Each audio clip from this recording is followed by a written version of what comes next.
वाला ये निडर बेबाक शायर 13 मार्च 1993 को इस दुनिया फानी से रुखसत हो गया, मगर अपने किरदार और कलम से हमेशा के लिए रोशन ज़मीर लोगों के लिए मशअल राह बन गया। हबीब जालिब ने उम्र भर नामसाइद हालात देखे। उनकी जिंदगी उन शायरों अदीबों से बिल्कुल अलग थी जिन्होंने हाकिम वक्त के सामने जुबान बंद रखने को गनीमत जाना।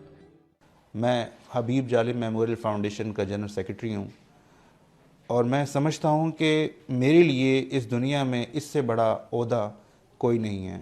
मुझे किसी गवर्नमेंट से कोई इमारत नहीं चाहिए, हमें चाहिए भी नहीं है, ना हम मांगते हैं ना हम कहते हैं।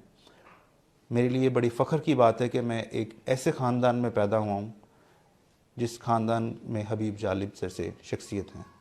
फ़िरंगी का जो मैं दरबान होता तो जीना किस कदर आसान होता। फ़िरंगी का जो मैं दरबान होता तो जीना किस कदर आसान होता। मेरे बच्चे भी अमेरिका में पढ़ते, मैं हर गर्मी में इंग्लिस्तान होता। अंग्रेज़ी मेरी बला की चुस्त होती, बला से जो ना उर्दू दान होता।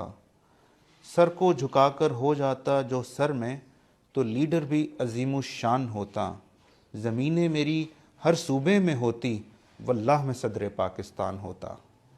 तो मेरे ख्याल से सदर पाकिस्तान तो बन जाते शायद वो, लेकिन उनको सदर पाकिस्तान नहीं बनना था।